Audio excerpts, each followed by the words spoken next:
Okay, so we're going to do things a little bit backward, but anyway, I'm just going to give the message because it's really important that you do this during the whole session, especially when Annie had said that today's session is going, what did you say? Going to do your head in. I think that's what was that your words? I think that was her words. Is that correct? No. Anyway, so the message was this: calm the farm was what I wrote down. And I was like, what? And was that message for my cat by any chance? Maybe it's for her as well. And then it's something that my husband and I say, and we laugh at each other and we tease each other, and you go, you're too stressed. Mm-hmm. So it is really applicable today when I say calm your farm.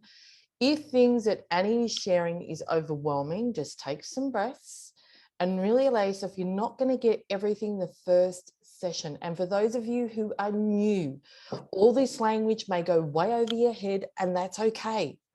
But just stay with us, because the more you're exposed to the language and the more you're exposed to it, it will become more familiar, okay?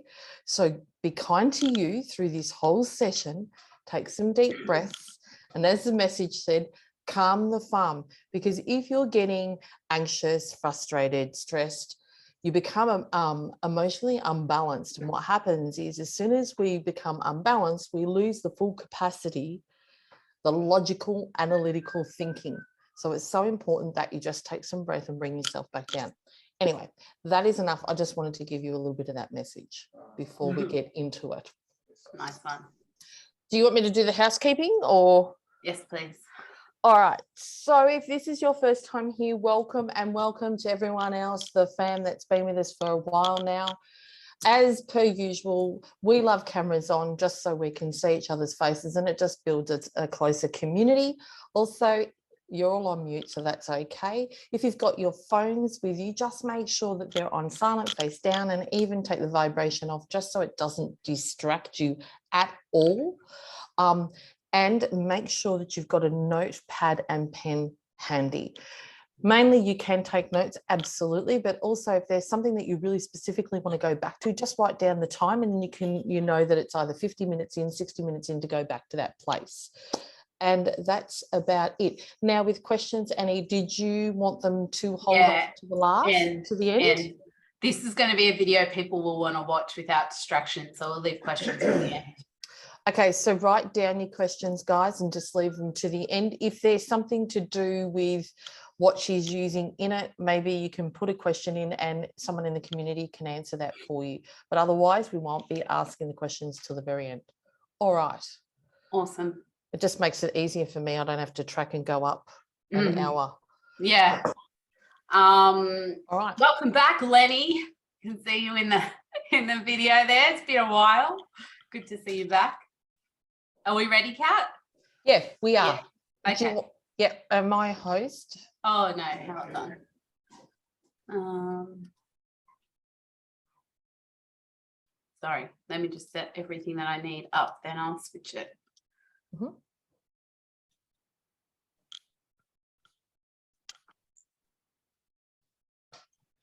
Cool, got it. Awesome. Okay, so today we are doing risk management and trade management.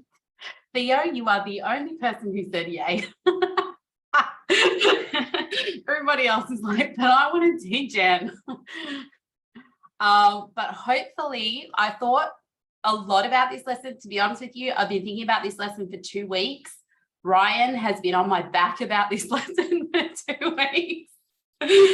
And the reason that's really taken my time with it is because this is probably one of the biggest areas that I struggled with as a student to get the right answers from my mentors.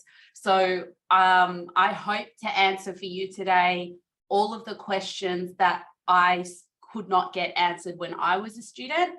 And also just a heads up that this lesson may end up being a 2-part session, just because it is quite detailed, and yeah, we'll see how we go. And I'm sure that after this lesson, there's going to be more questions. So maybe next week we'll do an AMA type thing with finishing off the information. We'll see how we go, but yeah, this is probably going to be a lesson that you want to revisit a lot. It's also at most points not going to be nice. So just a heads up on that one. All right, so let's get into it. So first of all, we're going to talk about risk management. With risk management, for the most part, people calculate their risk wrong. In this lesson, I'm going to answer all of the unanswered questions that I had along my journey that basically I can never get a straight answer for. And to be frank, it's probably the most important part to get right. People focus too much on their win rate or their risk to reward, and they don't realize that success comes from a combination of both. Whether or not your win rate is impressive for your strategy depends also on your minimum risk to reward. I'm just going to share my screen and give you an example of that. One second. This is the one. Okay, so if we're looking at this, across the top is your percentage win rate, and down the left-hand side is your minimum risk to reward. So when you see a risk reward of 1, by the way, for everybody who's been trading a while and already gets this stuff, the first part of this is probably going to be a little bit boring, and you might think, oh, I don't need this lesson. Just trust me, stay till the end, because it's going to get worse. So I'm trying to dumb this down as much as possible for everybody who who is new to trading or has never learned this. But I promise there will be value for everyone. So when it says a minimum risk of 1 to 1, what that means is whatever you're willing to risk on a trade is also the minimum that you desire to win. So for example, if your minimum risk is 1% of your account, then at minimum, you want to make 1% of your account if it goes the right way. So, and then as it goes higher, so when you have a 2 to 1, you're saying, I'm willing to risk 1%, but in order for me to put that 1% at risk, I must feel like I can achieve a 2 to 1 risk to reward. So if I'm going to risk 1%, I must make 2% if I'm right, and so on and so forth. So therefore, when you understand the risk to reward, it goes to show that the higher your minimum reward, the less often you have to be right in your trades. So a lot of the times when you're learning to trade, your mentors might say to you, start with a minimum risk to reward of 2 to 1. That's usually the average. The problem with that is that the smaller the risk to reward, the more you have to be right. But as a beginner, you're not going to be right that often. Do you see what I mean? So, and the reason that they'll say go for a minimum 2 to 1 is because they want you to have more chances to be able to take trades so that you get rungs on the board, right? You get the practice in. But the problem with that also is that if you haven't learned to deal with the emotional issues of being wrong a lot, because you don't understand yet that it doesn't actually matter if you're wrong that much, that causes you to then trade based off emotion. And if you have a small risk to reward and you're trading off emotion, you're going to be wrong more often than right. And your minimum risk to reward doesn't allow you to be profitable.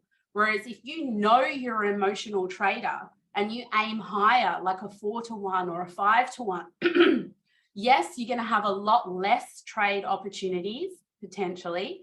However, you don't have to be right as much. So you can see down here that the higher you go with your risk to rewards, the less often you actually have to be right. For example, a minimum 4 to 1 means you only have to win 2.5 out of every 10 trades. So 2 out of 10 break even, 2.5 out of 10 trades in order to be profitable. Now, you hear these words and they kind of just fly in and fly out. Well, they did for me as a student. But if you really break that down and think about it, let's be realistic and think, if you lost 8 trades in a row before you won one, right? What would that do to your mindset? Like, do you know what I mean? It's really like you start to doubt yourself. You think you're no good. You blame the system. You blame manipulation. You blame weekends. Whatever. You just blame things. You blame yourself, and you feel like crap.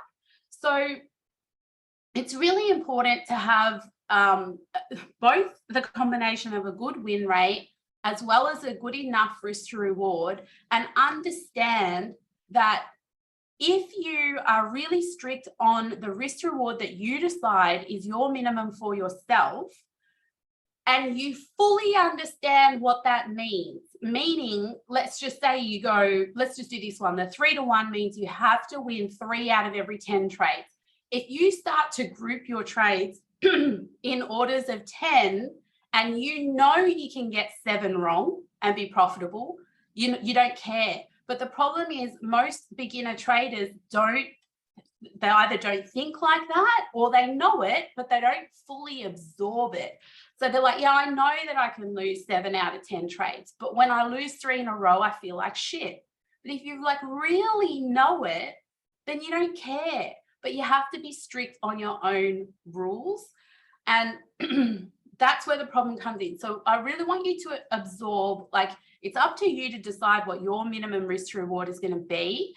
But I really want you to absorb what that actually means. And that, you know, if you're losing 7 out of 10 trades and you have a minimum 3-to-1, like, that's actually okay. So the one big lesson that I had to learn when I was learning to trade is to not judge my ability per trade. That was a really big one, because that meant that every time I lost a trade, I felt like a failure. Instead, I started to consider trades in groups of 10. So I'm like, fine, I lost this one, reset, go again, reset, reset, reset. Whether I win or lose, doesn't matter, reset. And I don't actually look at my result until I'm up to trade 10.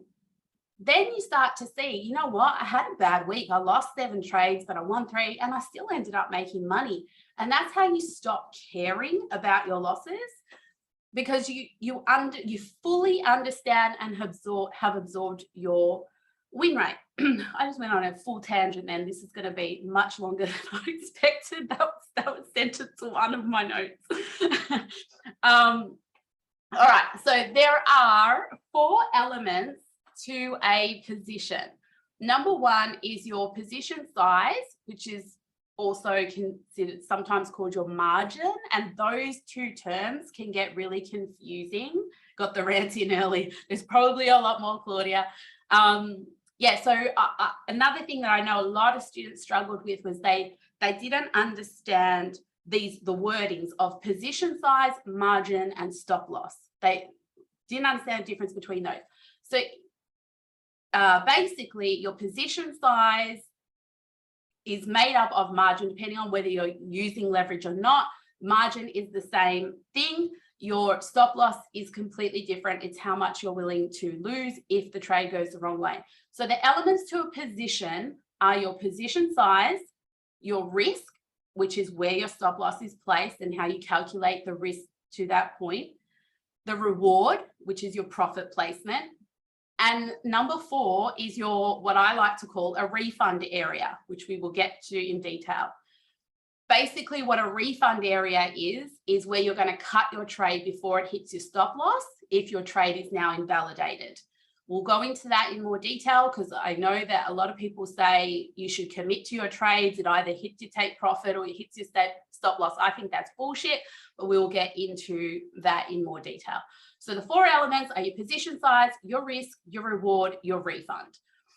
So let's dumb this down, really, really write down. So what exactly is risk? Risk is the amount that you will lose if the trade doesn't go your way. So therefore, the reward then is the amount you will win if the trade hits your take profit. So when we have a look at a risk to reward tool here, I'm just going to explain the elements of a risk to reward tool. The red zone here, obviously, is your stop loss. And the green zone is your take profit area. And the middle zone is your entry. Now, in the stop loss portion, the bit that you're paying attention to is the bit in brackets here that says, currently it says 9.49%. Now, that does not mean that if this were to hit this stop loss, you're going to lose 9.49%. What you have to do as a trader is calculate. What this means is that the price will decline 9.49%, right? So what you have to do, what your job to do as a trader is to calculate if the price did go all the way down here and it dropped 9.49%, what is my position size that will mean that I only lose 1% of my account? So a big thing where new traders get mixed up is believing that this area, because it says percentage, is how much you're going to lose. Not if you calculate your risk properly. If you calculate your risk properly, this, if price went down here to 17,443, which you can see here, if price went down here, that should mean at worst, you lose 1% of your account. Same the other way. When it says 37.85, that does not mean you're going to make 37.85% on your account.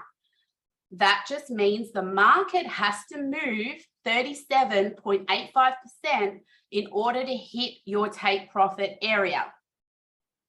So therefore, what is the final thing in this is here, the middle part here is the most important. This is your risk to reward ratio. When it says here, it says 3.99, let's just say 4. So if that was to say 4, that means that whatever you're risking here, if it goes to your take profit, you're going to make 4 times that amount. So if this was 1% risk, this is 4% profit on your account, right? 125x. What is profit? Well, hopefully we'll get there. So just understand that this is the important part of your risk to reward tool, not this. And the reason I want to point that out is I know I see it all the time where beginner traders say, I tightened my stop loss. Why? If you're calculating your risk properly, it's irrelevant how tight your stop loss is. Your stop loss needs to be where it needs to be. You can't tighten it in order to make more money because you do yourself harm, because your stop needs to be where your stop needs to be. So, what am I up to now? So step 1 when calculating risk is to do your technical analysis and decide where you want to enter the trade. Step 2 is to decide where your stop loss needs to be, not where you want it to be to fit your minimum risk to reward, where it needs to be. And step 3 then is to measure your take profit. So if you were to be charting this exact and you wanted to take an entry here, where does your stop loss need to be?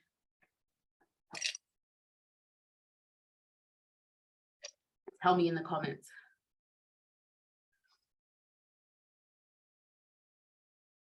Yeah, below the previous, yes, below this wick here, which hopefully would also line up with a low of the day or a low of the week. But either way, it's below the low of the day, below the low of the week, or below these wicks here. So that's where it needs to be. Your entry, you've decided, is going to be on this candle. So now those 2 things are done. And then you have to decide where your take profit is. Makes sense that it's going to be the full recovery of the market maker candle. So if that was your trade setup and your minimum risk to reward was 5 to 1, you can't take this trade. That's a rule that you set. You decided your minimum risk to reward was 5 to 1. This is only a 4 to 1 trade. You can't take it. You can't change your rules. So you have to decide what your minimum is going to be, and that's it. If you mess around with that, it's going to mess around with your profitability and your win rate. So make the decision, and you absolutely have to stick to that on every trade. If you were to see this and you thought, but this is such a good trade, I think it's going to happen, but my minimum is 5 to 1. And so then you move this stop up so that it gets to that 5 to 1. That's when you're messing with a trade and you're messing with your rules just to make the trade fit your minimum risk to reward. But you're then not putting your stop loss where the stop loss needs to be, right? That's why you enter it all before you even look at the minimum risk to reward, because as a human, you're going to bend rules because you don't want to miss out on trades. You can't do that. So the rule is the rule. If it doesn't fit, then you can't take the trade. It might be a great trade for someone who has a minimum risk to reward of 4 to 1, but you don't. You chose 5 to 1. So choose what it's going to be, and you have to stick to it for every trade. Now,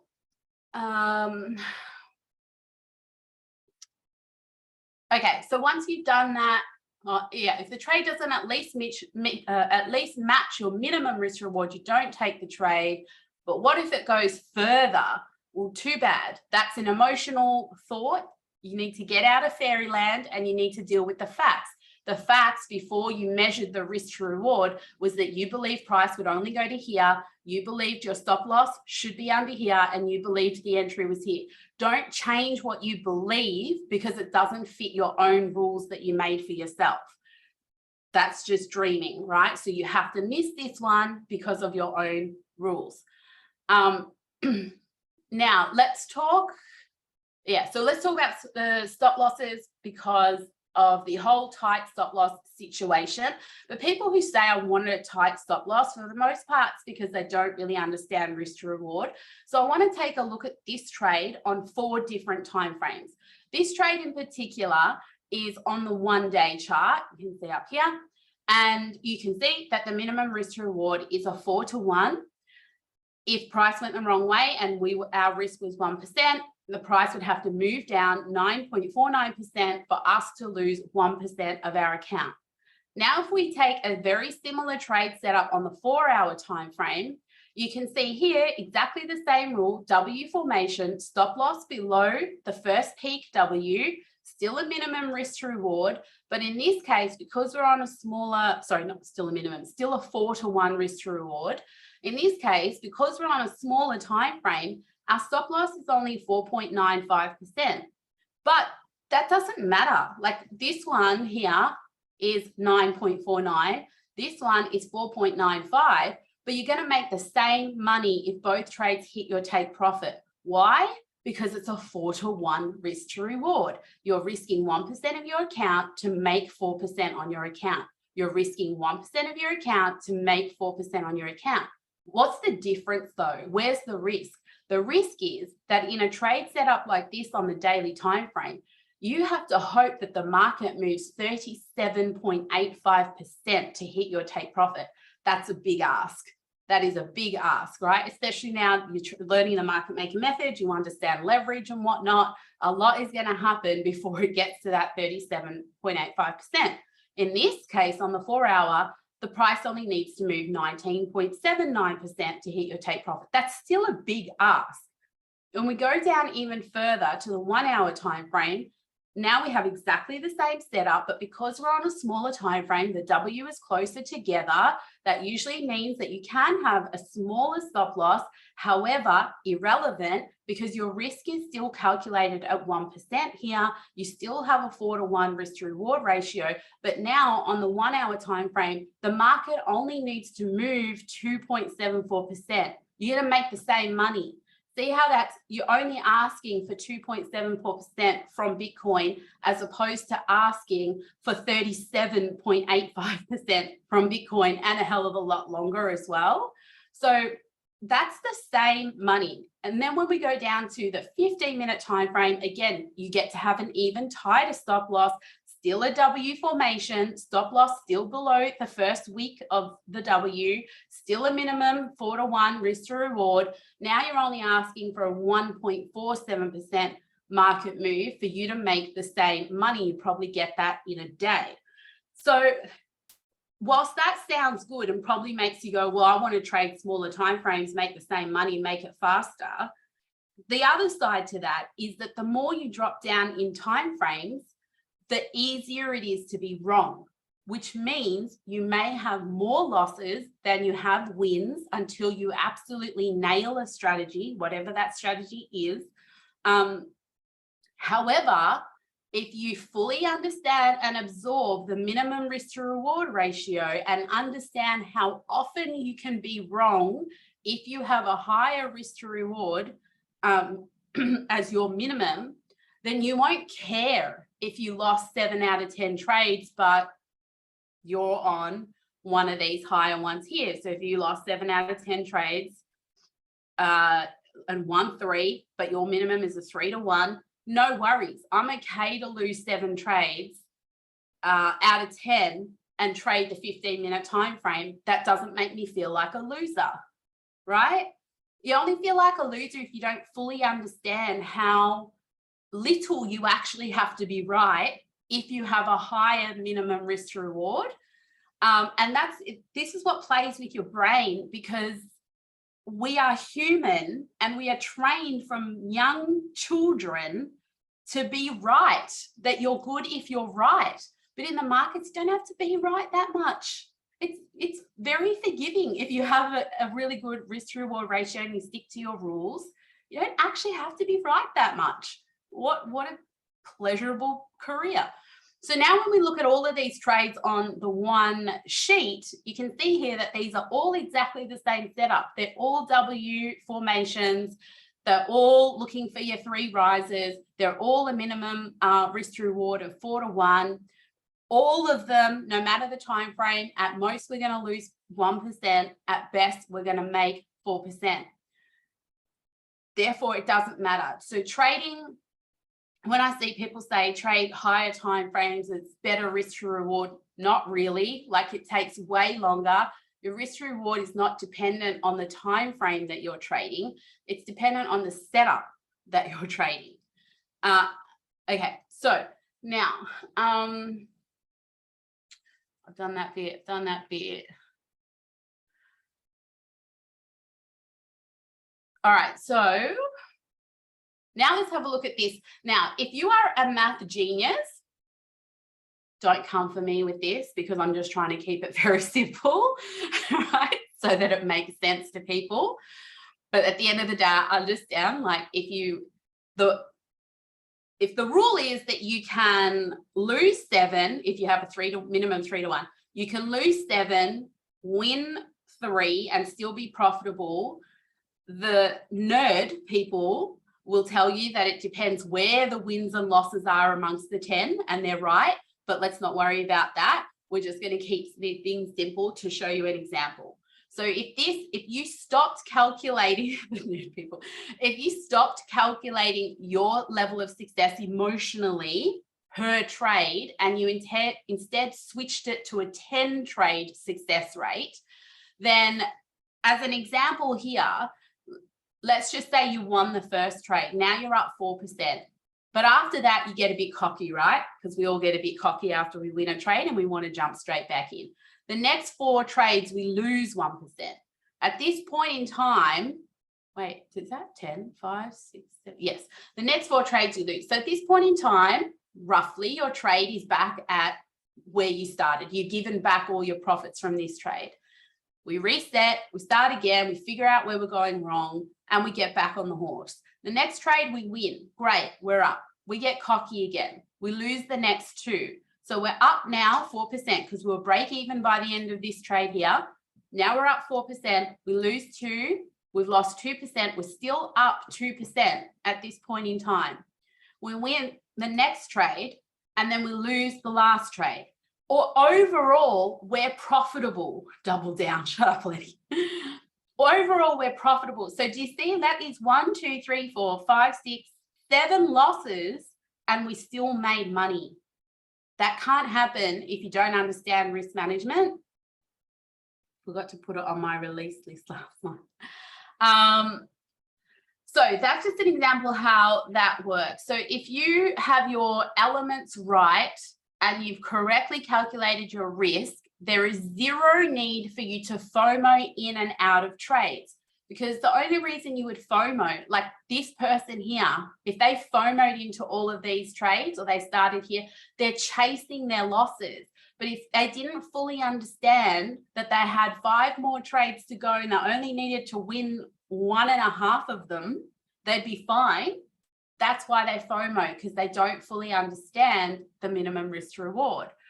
As we know, because we study the market maker, most retail traders are induced into taking positions by the market maker playing on our emotions. The only reason your emotions would get the better of you is because A, you FOMO'd just like the market maker wanted you to. B, you have not properly calculated your risk and you're either in too deep or you don't even know if you're in too deep because you haven't calculated your risk. C, you haven't dealt with your ego, and I don't say that in a bad way because like I said to you, we're all brought up to believe that you need to be right? So you haven't dealt with that part of your childhood that, made you believe you have to be right in order to be good. And you haven't learned how to accept that being wrong is okay. So you're letting your past losses give you doubt because you don't truly understand how often you can actually be wrong and still be profitable. And that's dependent on your chosen minimum risk to reward. So in order for you to act rationally, you must master all of the above issues, and you must understand that profitability comes from a combination of your minimum risk to reward and your win rate over a batch of traders. Not one, not the other, not per trade, over a batch. So here's a question that I used to cop a lot. When calculating my risk, my 1%, if I choose that my minimum risk is 1%, which is usually the recommended percentage when you are learning until the point that you are consistently profitable. So when calculating your 1% risk, what if I trade across multiple exchanges? Do you calculate the 1% per exchange, or do you calculate all of them combined? The answer to this is when calculating risk, you should be calculating it based off your entire trading account, no matter where that trading account is spread out. So for example, if you have 10 grand in BitMEX and 10 grand in Binance, you're calculating your 1% risk as 1% of 20 grand. So you just need to make sure that no matter where your trading account is spread out, you have enough funds in each exchange to cover the position size needed per trade. Once your trading account gets quite sizable, you probably don't want to keep the entire thing on an exchange. So you might decide, for example, to keep 10% of your trading account on an exchange so that you can cover your position size and the rest in cold storage. Only moving it in if you're only moving more money into the exchange if you're experiencing more losses than usual and you need to use more of your reserve funds. Even though that extra is in cold storage, as long as it is designated for trading only, you will calculate your risk as if the entire account is on that one exchange. And this is where leverage comes in. So using leverage is not supposed to be a way for us to trade with more money that we don't actually have so that we can make more money. Leverage is supposed to be used as capital preservation, meaning we get to use borrowed funds to make up our 1% risk so that we don't have to keep large amounts of capital on an exchange. So when people say they use leverage to make more money, they're actually misusing leverage and have poor risk management, because what they don't tell you is that the other side of that coin is that if you're using leverage to make more money, then you have to realize that at the same time that you're multiplying your wins, you are also multiplying your losses, meaning you're at risk of potentially 10xing your intended risk. So this will take you out of the game faster than anything else. Leverage does not make you more money. It only allows you to use less of your own money as the margin towards the position size. We'll come back to leverage later, but just know that for now. So caution, I've said it before, all traders should have an investment portfolio and a trading portfolio, and they are two separate portfolios. Your investment portfolio does not get included when you're calculating your risk for trades. Your trading portfolio should be decided, something in my eye, should be decided as already 100% lost when you start. Meaning, if you were to lose your entire trading account, that would suck, but you would be okay. If you're not there with that mindset right now, that you would not be okay losing whatever your entire trading account is right now, then you should shift some of your trading account into your investment portfolio, because it means you're playing with bigger money than you can afford to lose. That gives you a greedy mindset, which is an emotion, and the emotion will mess with your decisions. Don't be in a rush to make money so fast. The power of compounding is so incredible. And when you understand this stuff here, you'll understand that you don't actually have to be right that much in order to really compound your trading account. So adding more money, it doesn't necessarily mean you're going to make more money. Sometimes it can mess with your emotions worse and you end up losing more money. Moving on from that, there are two ways to decide risk. One is percentage based, which we've talked about. Recommended is 1% risk per trade.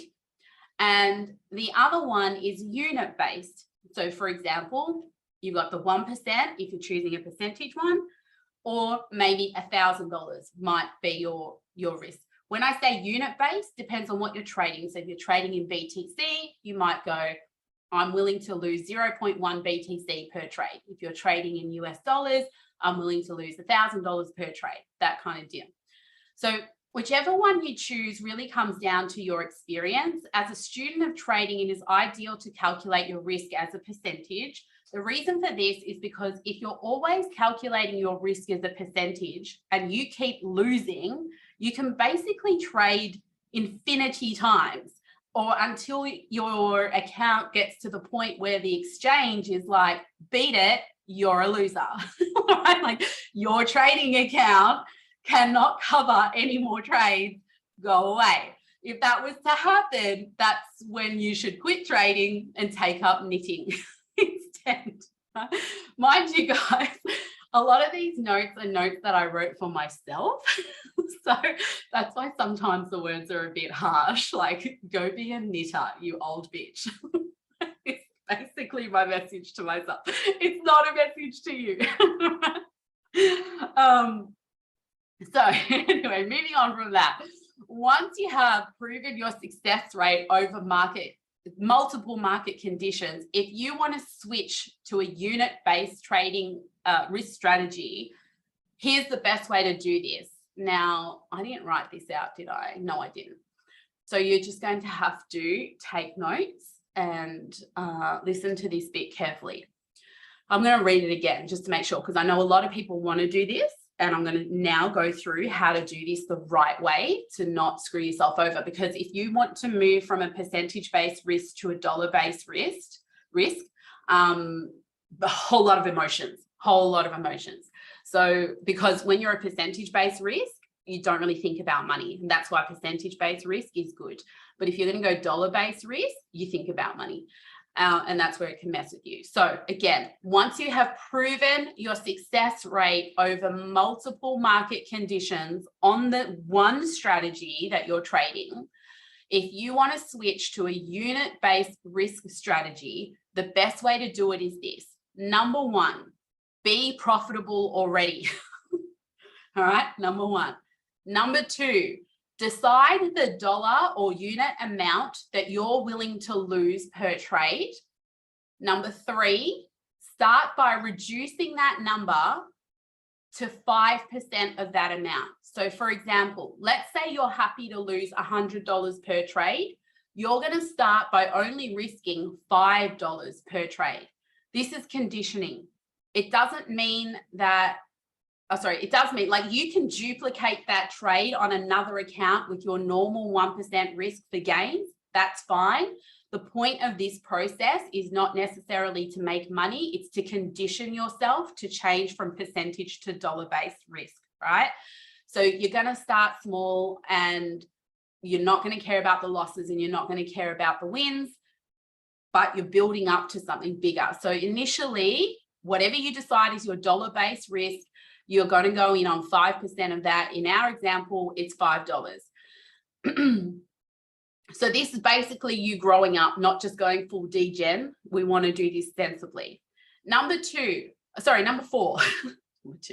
Number four, after 20 trades with your $5 risk in our example, after 20 trades, if you're profitable, you can size up another 5%, meaning you're now risking 10% of that original 100, meaning you're risking $10 of your original 100, and then you repeat, you do another 20 trades. If you're profitable, you just keep sizing up like that. So you'll go up to 20% for 20 trades, meaning you're risking now $20 per trade, then 40%, then 60, 80, 100%, all with 20 trades in between. If at any stage on that journey you stop being profitable, you must either stay in that zone, you don't get to move up, you don't get to increase your risk, or you drop back a level, just depending on how bad the situation is, because what it means is you haven't dealt with your demons. So the whole time that you're doing this, however, don't forget that you can still duplicate the exact same trade on another account using your normal 1% risk for the purpose of gains, right? This whole exercise, until you get to 100%, the purpose isn't necessarily gains, the purpose is conditioning. So why would a trader switch to a unit-based risk strategy over a percentage one? There's a number of reasons. So number one, after a while of constantly calculating a percentage risk, when it gets to the point that your trading account is kind of where you want it to be, it gets a little bit annoying to consistently have to calculate the 1% risk. And you reach a goal where, or you reach a point where your goal is no longer to grow your trading account, but rather just to accumulate funds to invest in other things. So that means that every time you do make big profits or whatnot, whatever you decide, you're funneling that money out anyway. So therefore, you're not actually trying to grow a trading account. You're just trying to accumulate funds to go and buy other things. So you're happy for your trading account to stay flat. So therefore, calculating 1% risk all the time when you actually want your trading account to stay stagnant, it's just annoying. So you'll find that most traders who have reached that point will switch to a dollar-based risk, so that when they have their big gains, they just move it out. They move it out into their investment portfolio or you know, whatever else they want to spend it on.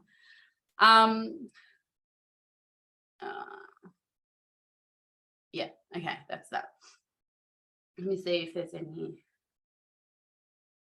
Now, trade, okay, so from here, I'm going to move on to trade management. So in trade management, the elements to trade management are your execution of the trade, your management throughout the trade, which includes moving your stop loss during a trade, cutting a trade early, and letting runners run. Those three things are part of managing the trade. And number three is taking profit. What you have to understand is that trading isn't about nailing the perfect entry. It is about your minimum risk to reward to your first target. Alicia, if you're on the call, that sentence is for you. Trading is not about nailing the perfect entry. It's just about meeting your minimum risk to reward to your first target. So breaking down the elements, I'll go into more detail about that, by the way. Breaking down the elements, let's start with the execution. So by now, just thinking, probably don't need this just yet. So let me just stop this share. So by now, we should already know about the execution. which is, as an example, identify the peak formation, count your levels, look for an M at the high of the day or the high of the week, look for a W at the low of the day or the low of the week, marry that with liquidation delta, trend line orders, job done. We all should know what our entry rules are for trades in this market maker method, bar the new people who are still making their way through the education. So we won't go into detail about that because it's in so many previous lessons. Managing the trade is the most important part. So let's talk about moving stops, because moving stops is also sometimes, depending on your reason for moving a stop loss throughout a trade, is also a FOMO action. Can be, depending on what your reasons are. So if you are day trading only, meaning you're trading the daily setup, all you're looking for is your 3 levels. And then once you identify the M or the W that forms on the other side of that trade, or a stopping volume candle, you exit. That's it. If you're trading the daily setup, you're looking for a W, 3 rises, stopping volume candle, or M, exit, or backflip. That's it. There's no need to move stops. There's no need nothing. On the daily setup, your trade should be done before you even really go to bed, potentially like 2 sessions at most, but usually within a session if you pick it right.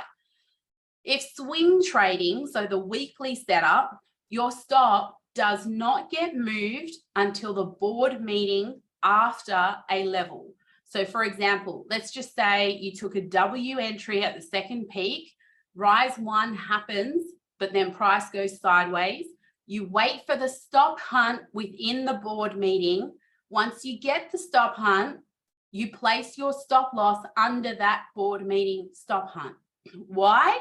Because if you do it earlier than that, you could fall victim to the stop hunt, because you don't know how low they're going to drop that stop hunt before they move up in level 2. So let it happen first before you move your stop loss. Another thing to be mindful of, and this is personal preference, but we know that the goal of a level at so a rise or a drop at level 1 is to break the 50 EMA and head for the 200. Then once it gets to the 200 EMA, one of 2 things happen. We either retrace and price heads back to the 50 EMA, or we go into a board meeting and the EMA catches up to the price. So for me personally, if I'm in a rise level 1 and I get a really strong reversal candle at the 200 EMA, that makes me believe that we're going to get the retracement trade, not the board meeting trade after. So when I see that, I will often take at least partial profits at that 200 EMA rejection. And the reason for that is because a W is not confirmed until it comes back to retest the 50, right? So if it's not confirmed at the time that it's hit the 200, I don't want to give those profits back. So I'm going to, at the very least, take something if I see a strong reversal candle at the 200 EMA. And at this point, that will usually be either at or beyond my initial take profit anyway. You cannot do this if price has not passed your initial take profit. Why? Because you're fucking with your risk to reward, your minimum risk to reward. So price must pass your initial take profit. And then if it does, and it's past that and you get the 200 EMA rejection, that's where you may decide to take at least some profit. And that way, if it fully fails, it doesn't matter because you've taken something off the table. But if you get that nice bounce, then you might add it back in, but we'll talk about that later. Now, if price doesn't give me that strong rejection at the 200 EMA and instead it just goes sideways into a board meeting, I won't take profit there. I'm only taking profit if I believe we're going to retrace, because a retrace can turn into a reversal. A board meeting is unlikely to turn into a reversal. So I won't take profits at board meetings for myself. Remembering, guys, this is the swing trade strategy, not the daily. And what I'll do instead is wait for that stop hunt, If we don't get the stop hunt in the board meeting, we'll usually get another W if this is a trade to the upside. Whichever one we get, once price starts to move out into level 2, that's when I'll move my stop loss up under the board meeting. Now I've got profits that are protected and we're making money in level 2. Rinse and repeat for all of the levels. So yeah, important. You cannot move your stop loss under the retracement if the retracement ends up being lower than your initial take profit. The reason for this is because if price wicks there and stops you out, you've messed up your minimum risk to reward and all your calculations that keep your mindset in check. The most you can do at this point is move your stop loss to break even, but only after the retracement has completed and price is continuing in the initial direction. So let me just show you this for a visual. So here we go. We'll look at this first. So here in this situation here, we had a W formation and we took our entry here. Price moved up through level 1. And in this case, it decided to retrace. Now you can't move your stop loss under here because the retracement is below your initial first take profit level. So the only way you would have been able to move your stop loss after rise 1 is if price went up here and then retraced to here. Does that make sense? Yeah. So because price came down here, now if let's just say you did move your stop loss to here and this wicked it out, you're now probably at a 1-to-1 minimum risk to reward, but you've decided that yours is a 2-to-1 minimum risk to reward. So you mess everything up. So you cannot move your stop loss until price has gone past your initial take profit. So in this case, price went up through rise level 1, no stop loss has been moved at this point in time. It comes back to retrace, no stop loss has been moved yet. Then it gives us this big green, nice juicy candle that crosses back above the 50. It's bigger than the previous candle. At this point here, you would probably believe that that was the retracement and we're going up. That there is where you can move your stop loss to break even. Then, so now you're in a risk-free trade, but you're also not going to make anything if it goes the wrong way. Now, why can't you move it under here? Because it messes with your risk to reward. You're either out at break even, so no win, no loss, or you don't move your stop until it gets up to your minimum, your initial take profit. Now we go into rise level 2. Again, your stop loss at this point is at break even.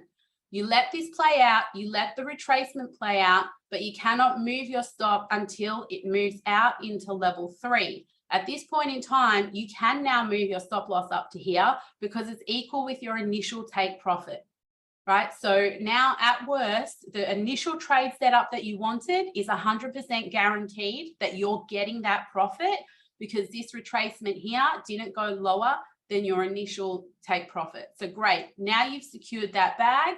You know you're in rise 2.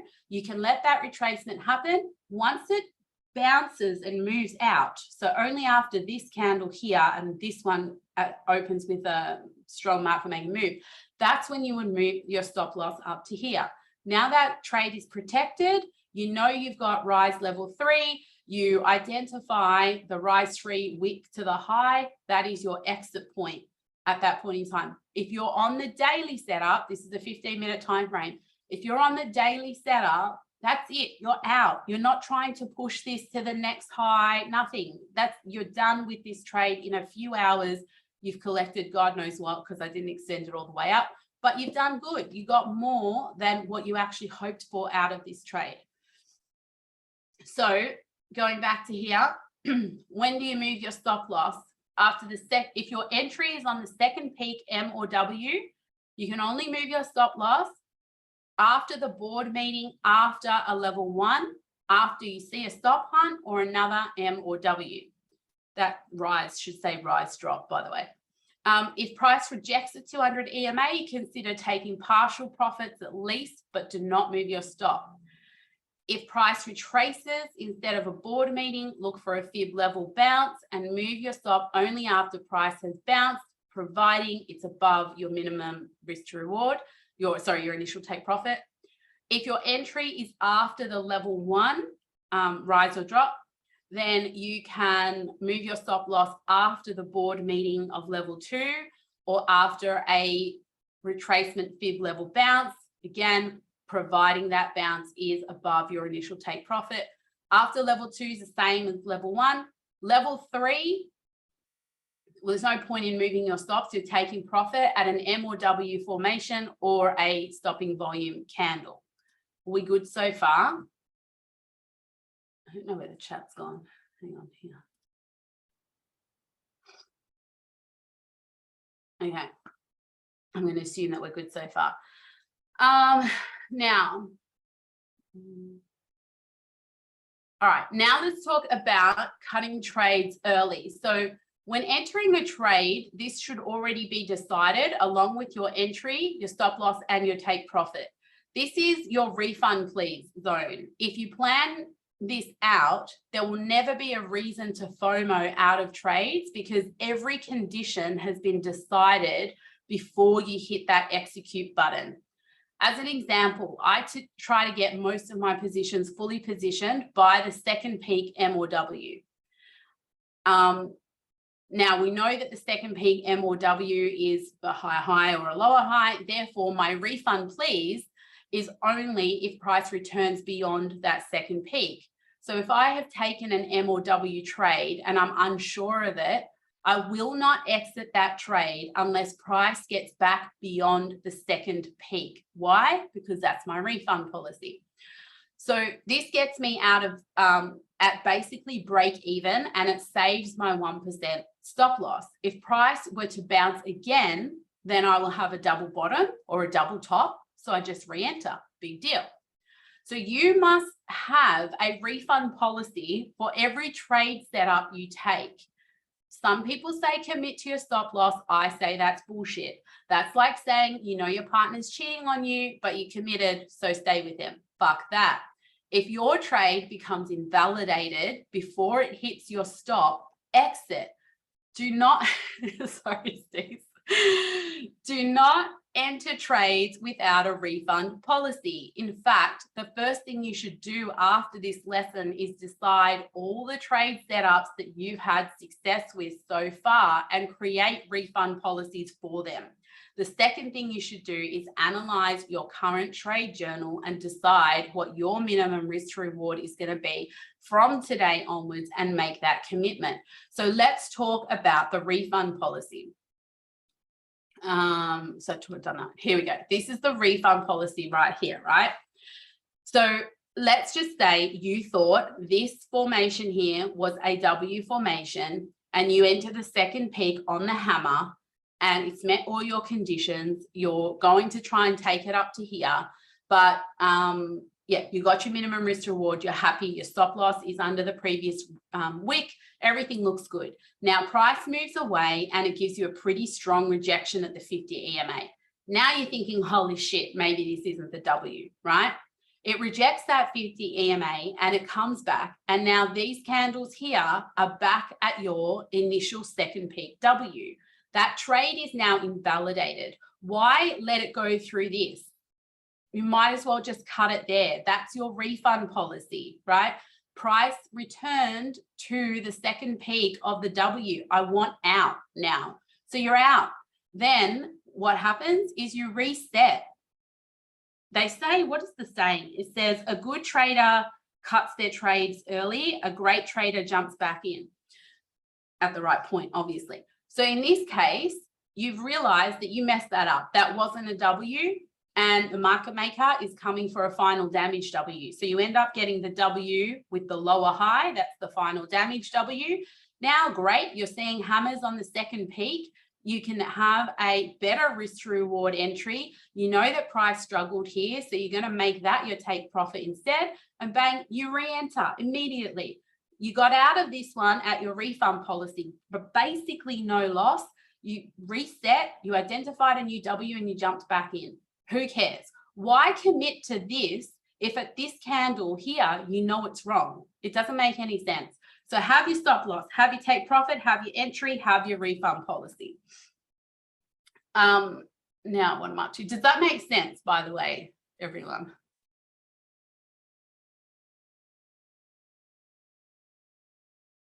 Beautiful. Okay. Now, let's talk about this situation of letting your runners run. This is going to be probably a big one. So in a dream situation, there's always those delicious day trades that end up turning out to be the start of a really delicious trend on a higher time frame, but you've already exited as a day trade, but it keeps going. And now you have FOMO and you're trying to look for a new entry. In this sort of situation, this is where you want to learn how to let your runners run. So the thing is, you have to be really clear and really good at counting levels before you can even attempt this and understand that qualifying as someone who is really good at identifying levels can take months to years, not days to weeks. For the sake of completeness, I will explain this to you, but if this isn't something that you do for the next 12 months, know that that is normal.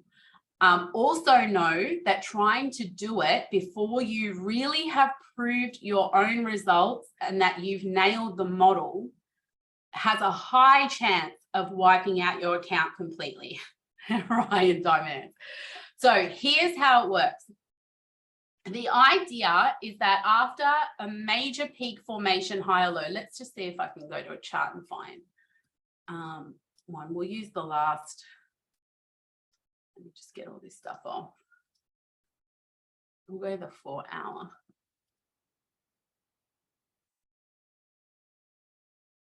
All right. So how it works is, hang on, let me just move some things around so I can see everything.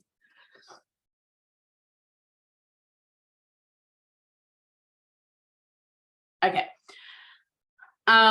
So how it works is that the idea is that after a peak formation high or low, a major one, so on a 4 hour or a daily, a higher time frame, major peak formation high or low, or even potentially a full higher time frame market maker candle recovery that has now rejected, you would assume that the trend is exhausted and we may enter either a reversal from here or there's always the potential to go into sideways chop. So in a previous lesson, I showed you how 3 rises on a 15-minute time frame can equal the inside left leg of a W of a higher time frame. So let's have a look at, where was it? We'll have a look at this area. Let's zoom into here. So I think I wrote this document out for you where this here was the peak formation low, and this inside was on a higher time frame. It was the W forming, the inside right side W forming, but on a lower time frame, it would have been 3 level rises, right? So you have to be able to identify that on a higher time frame to be able to let your runners run. So on the higher time frame, you're expecting that this is going to form the inside. You know that at some point the top of that inside peak is going to form, and you're going to make an estimation of where you believe that peak is going to form, or you may identify stopping volume candles or something like that on a lower time frame that leads you to believe the peak of the W has formed on a higher time frame. So if this, in fact, move here was a 3 level rise on a 15-minute time frame, and you saw a stopping volume candle at the top on the 15-minute time frame, your daily trade is now done. If you saw a W on the 15-minute time frame, you saw your 3 rises, you saw your stopping volume candle, your daily trade is done. However, what if, because you know that that has come after this, what if there's a chance that this is the start of a new higher time frame trend and you have literally caught the bottom of it? That might be a situation where you decide you want to let your runners run. So you would see on the 15-minute time frame, your 3 level rises, your stopping volume candle, information, something like that, you would zoom out. Now, at that point in time on the 4 hour time frame, what you're going to identify is a V bottom, right? So you would go, okay, this makes sense to me that there's a chance this might turn into a W formation. So therefore, you have to make the decision at that point, because your daily setup is now in profit. It's hit your profit level. Are you going to hang on to this for a bit longer, or are you going to take your profit and reset up, bag flip, and ride the short down here? Let me just read where I'm up to.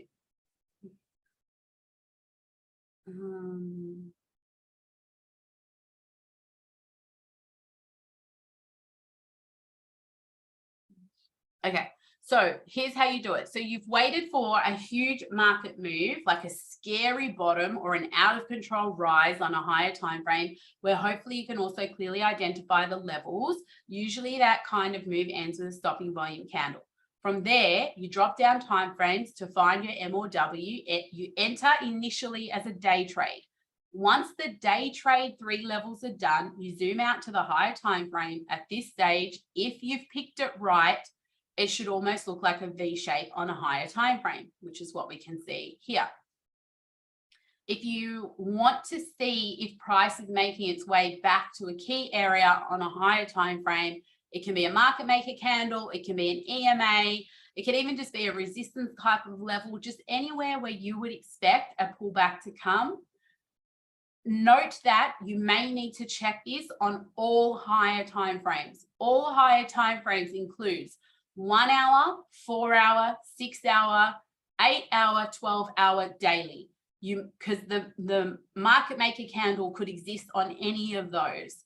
So you would zoom out, have a look, what makes sense that this is potentially the middle peak of a W. If it makes sense to you, that's when you're going to make the decision to hold on to your day trade, because it may turn into a swing trade.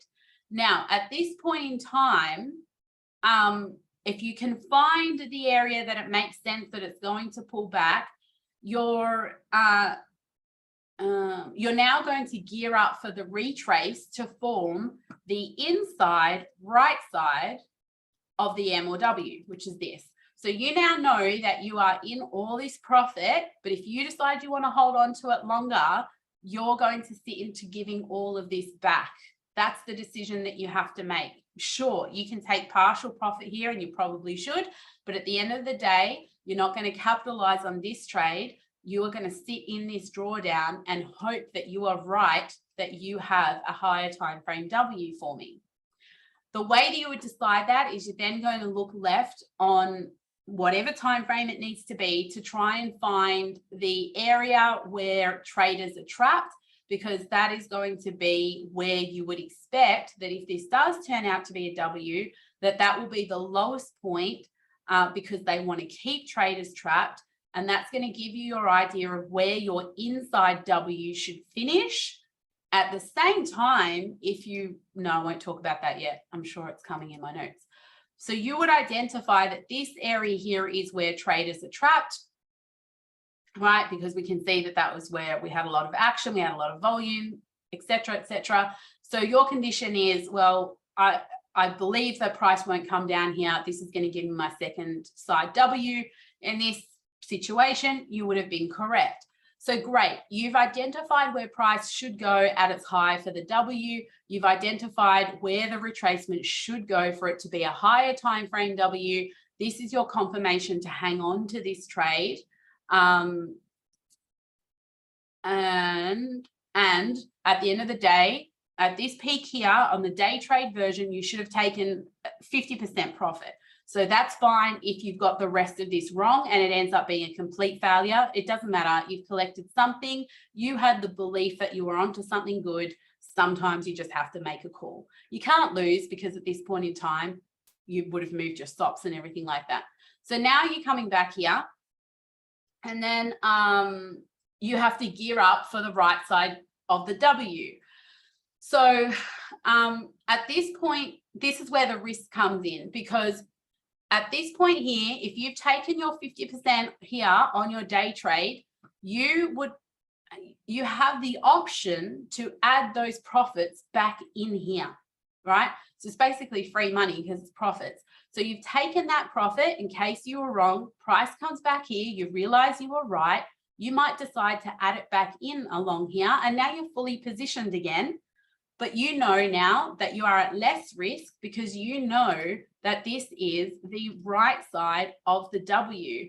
Whereas at this point in time, you are hoping at this point in time, it's confirmed. So you could add those profits back in at that point. However, understanding that a W isn't confirmed until it's retested, so there is still an element of risk on this one because price has to push up, has to come back and retest. If it successfully retests and stays above the first peak, then you have a confirmed W formation. So you have to keep that in mind. So you'd only really do this if you really think that you have caught the bottom or the top of a longer term trend. Once you've identified where price should pull back, you have to mark out any candles that you can see or any areas that traders are trapped. That's going to be your refund policy zone. So this here, so if price came back here into this zone here, that's my refund policy I want out. That's where I would cut the rest of the trade. I've collected my 50% profit. At least I've collected something. I realized I was wrong on this W, and that's that. In this case here, we didn't have to execute on that refund policy because we were right, luckily.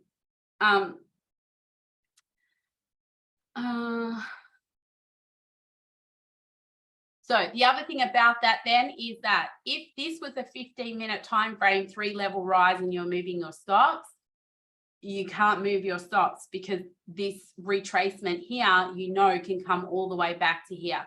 So you can't move your stops if you're going to decide to hang on to it, not even to break even, because if your entry was, you know, anywhere up here, you could get wicked out. You have to keep your stop below the first peak of the initial W or M.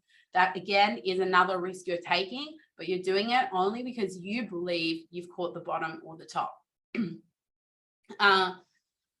But again, you've got your refund policy in place. So if your stop loss was below here, for example, price moved up, you decided to hold on to it, you took your 50%, the rest of it came back here, you've got your refund policy in place, you see that it bounces around this area, you don't have to execute on that refund policy, you're pretty good, it stayed above your zone a number of times, great, you don't have to execute. But if it came back into this zone and it ate into where you know traders are trapped, you're executing on that refund policy, you don't have to hold it all the way to getting stopped out.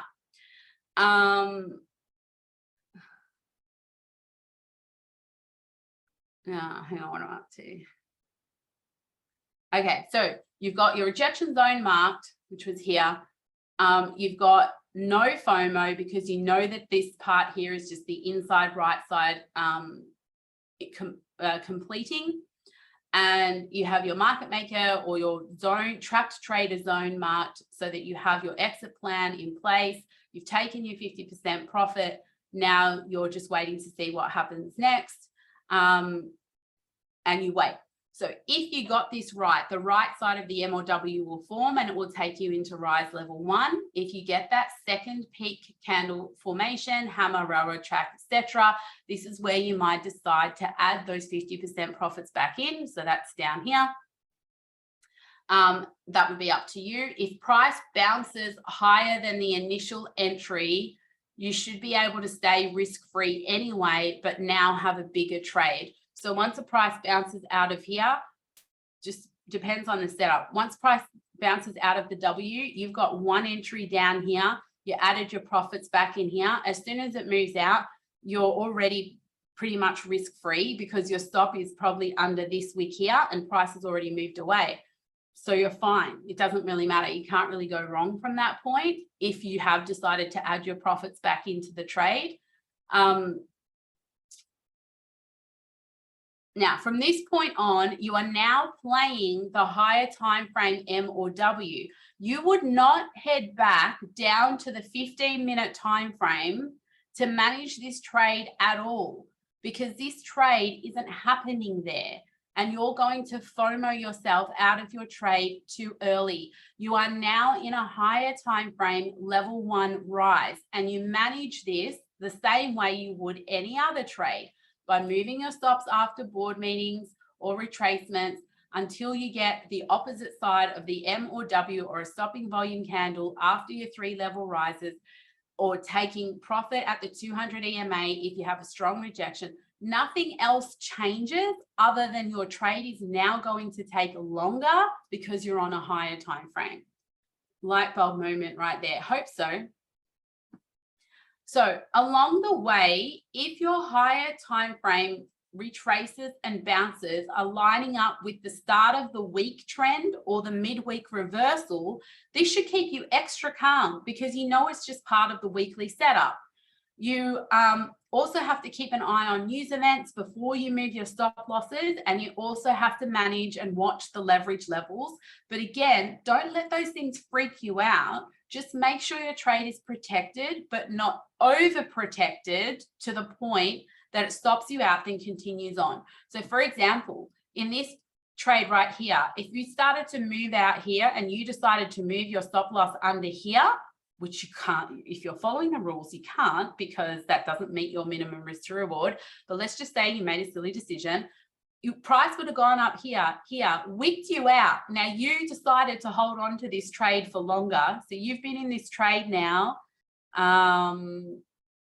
here for 24 days just to get wicked out because you moved your stop too early. How friggin' annoying would that be? So don't move stops in a way that actually puts you at a disadvantage. Only move them when they've passed and retested your initial take profit and then continued on to the next level. Again, just be aware of, news events and whatever. So if you were in this rise level 1, maybe somewhere around here there was a news event coming up, you're like, okay, I know this is probably going to be dramatic, doesn't matter, it comes down here. You still got your refund policy in place. Price didn't come into your refund policy. There is zero reason to exit this. Now, you're looking at this chart and you might go, yeah, fair enough, I'd hold that. You're only saying that because you know where it's been since. But at this point in time, right here, right, if you had all this profit that has been growing and price came all the way down here, 100 million%, you would want to FOMO out of this trade and collect, right? Just be honest with yourself, you would. So you have to have that conviction of believing that you got this W right. And even if it comes back, if it doesn't meet my refund policy, I don't exit. And in this case here, it would not have reached your refund policy. And you'd be glad for having one at this point in time, right? So where am I up to now? Yeah, so if you've decided that you found the W on the 1 hour, you're in it, you decided to let this runner run, you are not looking at the 15-minute time frame anymore. You are only managing this trade on the 1 hour time frame or wherever you identified and decided to hang on to the trade. And then you just manage this on that time frame. Yeah, so hang on, I've just lost my way. You can keep an eye on the news events. Yeah, news events we did, leverage levels. Yeah, don't FOMO. Okay, if you want to trade this way, the best way to do it is,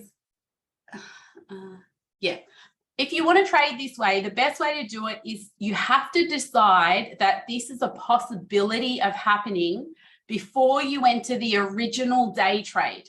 Why? Because this is the kind of trade that you want to take on a futures contract. Because if you were to take this trade on a perpetual contract and then you end up holding it for a month, you're going to cop 8-hour funding fees every 8 hours for a month, or on FTX, I believe it's 1 hour funding fees. And that is going to absolutely kill your profits. So you would not do this kind of thing for absolutely every day trade that you take. You would only do it after a scary shakeout or a huge over-leveraged rally. And if you could identify that one of those two things have happened, then you want to take this on a futures contract. For me personally, I always choose as far in advance expiry as possible. So right now, the furthest expiry I can get is December. So I take my trades on the December contract if I believe that I've caught the bottom or I've caught the top, because they don't have the 8-hour funding fees. And so I'm good. So I'm okay. The disadvantage, as we know, is that then they don't have as high volume. So if you're marketing in and out, it can be subject to slippage and not get the best entry. But if it's going to end up being a higher time frame swing trade with a massive risk to reward, you're not going to really care. And comes back to what I said earlier, that you're not trying to get the perfect position. You're trying to get the best risk to reward.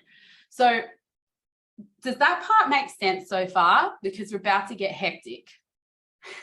We hit the dance party music on.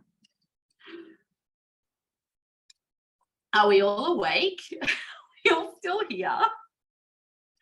92, I'm impressed that 92 is still here. Yeah, you've only lost about 14, which isn't bad. Okay, probably watching Bitcoin. DJ Henny in the house. Yeah, don't watch Bitcoin chart. You should be in your trade already anyway.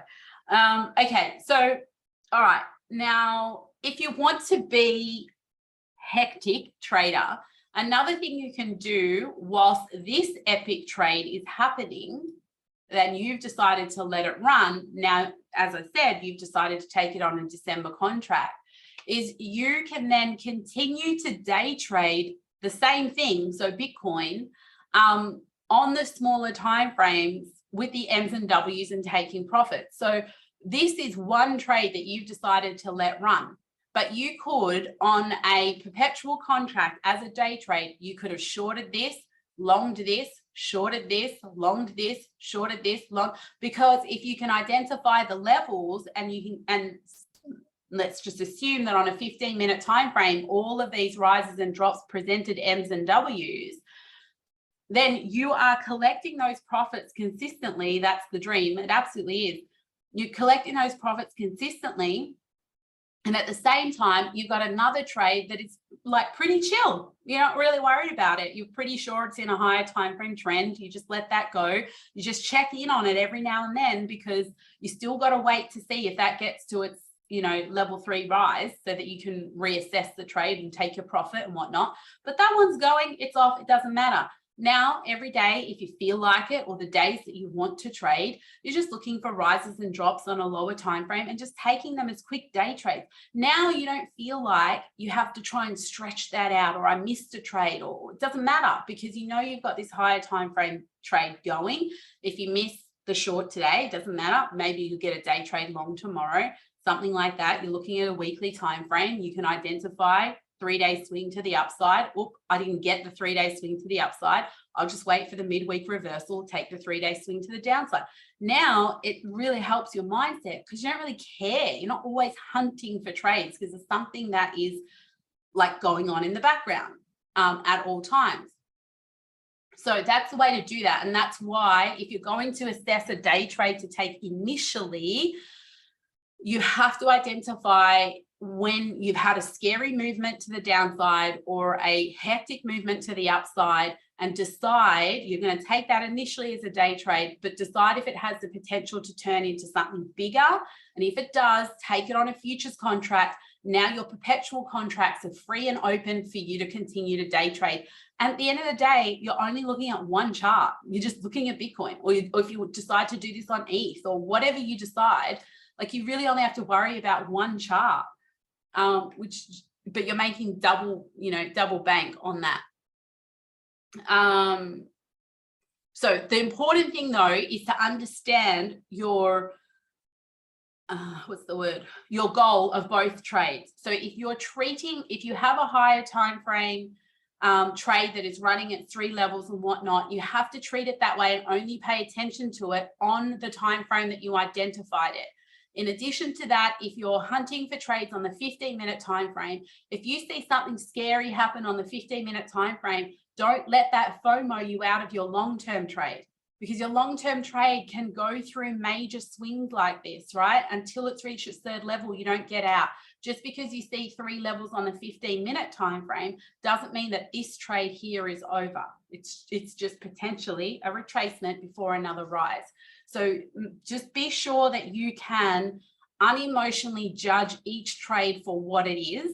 And if you decide to, you know, say you're in this long and you FOMO exit out of that on your day trade, great, no worries, but you don't FOMO exit out of it on this one because it's not at rise level 3 yet.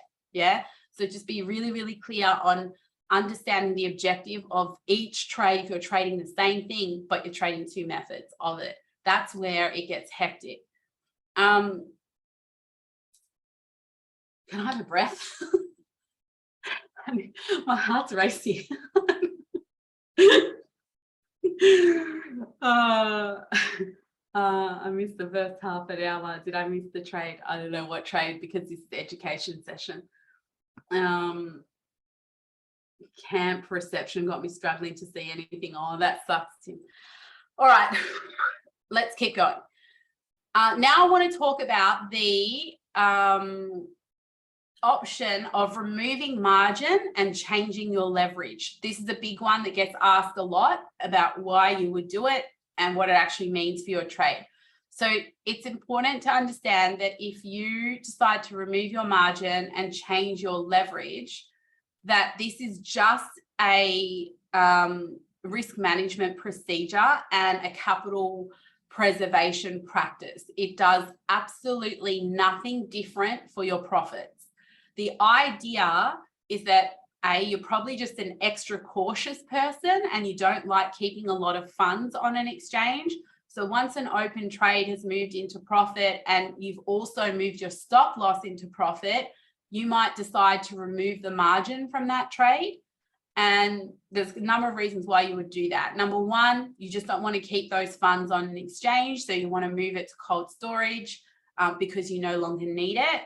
That would only really apply for baller accounts because, you know, you have to consider the transfer fees in and out if you're consistently doing something like that. And if those transfer fees eat into your profits, then, you know, you might just want to grow some trust between you and your exchange. The second reason is because you are in a situation like this particular trade where you've decided to let your runners run and your stop loss has already been moved into profit. Once your stop loss is moved into profit, you no longer need to have that margin on the trade. So if you're only keeping a, you know, small amount of money, not small, but, you know, small relative to your trading account on the exchange just to trade with, and the rest of your trading account is in cold storage, you might, you know, enter something like this, get to the point where your trade is risk-free. If your trade is risk-free and your stop loss is in profit, it means that you can take that margin off the trade because it doesn't, you only need margin if like there's something to lose, right? But if your stop loss is in profit, you can't lose. So therefore you can release that margin back to yourself and then you can recycle it and use that same margin on a new trade, like trading these day trades, for example, whilst this trade is still going, but you've taken the margin off it. So that is another reason. And what's the other one?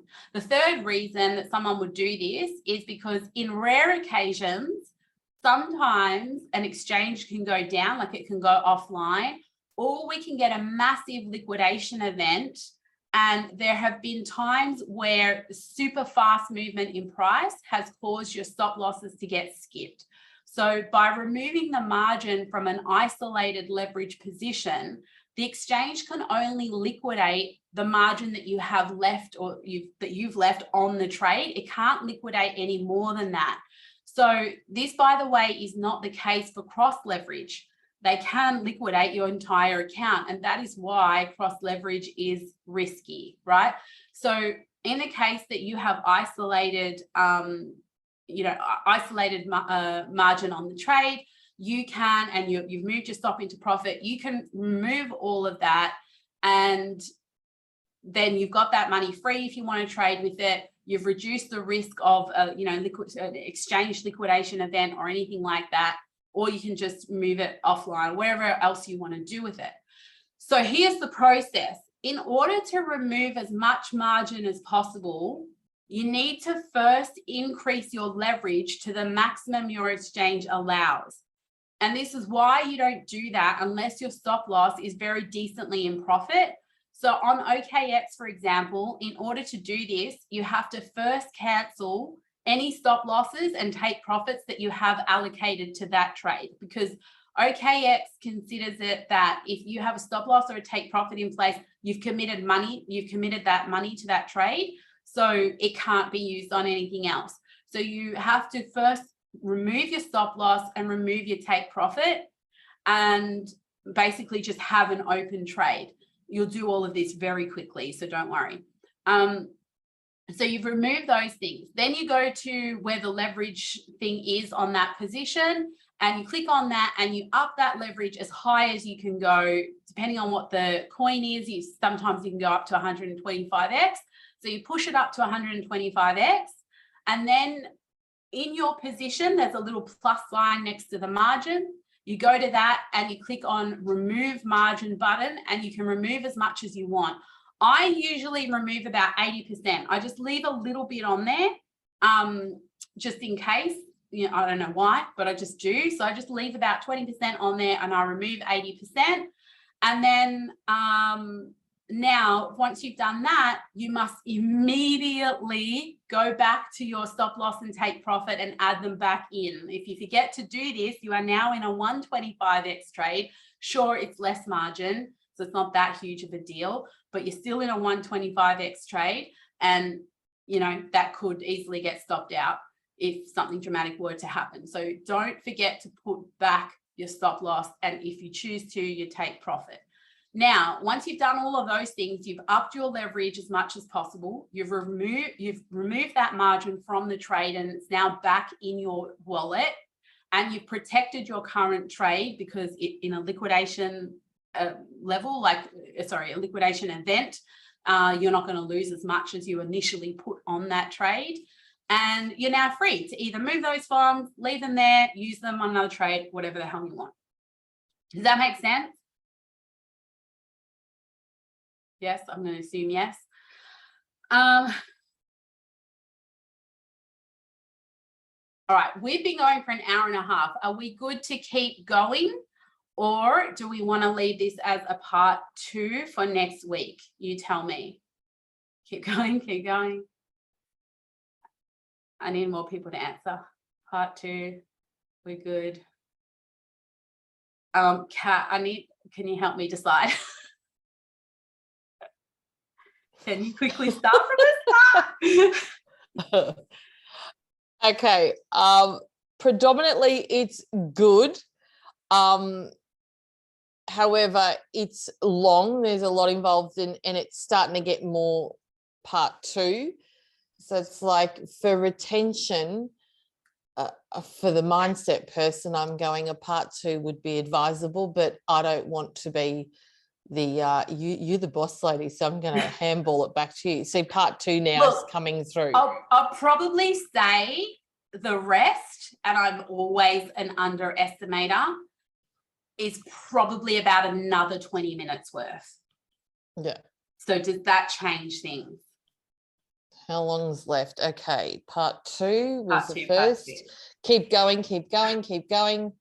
Yeah, the human brain retains. Okay. Yeah. Keep going. That's the predominant. Sorry, guys. Right, so we're going with it. All right. Done. Don't forget, guys, this is recorded. You can watch it 127 times if the rest of this part doesn't sink in. So we'll do it. This is the part Ryan wanted anyway, so Ryan will be very happy that we're going to keep going. Yeah, I'll make the decision for you. There you go. So you can all attack me now. All right, I'll be as fast as possible. I'll promise to not put any rants in the rest of this bit. Okay, so we are now moving on to, we have decided our entry, our trade management, and we are now taking profit. So now that we have trade management out the way, the last element is your take profit. We've talked about this in many lessons, so no need for details again. The moral of the story is, if you're new to this, your goal should be to collect profits often, which means taking profits at each level, then waiting for a board meeting or a retracement, and then take a new trade. You do this until you can identify the 3 levels, then start looking for reversals. If you're confident with this, you can then decide to ride the 3 levels, exiting at the opposite side, M or W, or stopping volume candle. That's it. Those are your taking profit rules. If you are a legend at this, you get to go up a time frame and decide if you should let your runners run. Those are the 3 rules to taking profits. We're done with that. Here are the rules of everything we've talked about so far today. Number 1, you should never be in a position where a single trade can wipe out more than 5% of your trading portfolio. Ideally, no more than 1%, but absolutely not more than 5% if you accidentally stuff up your risk management calculation.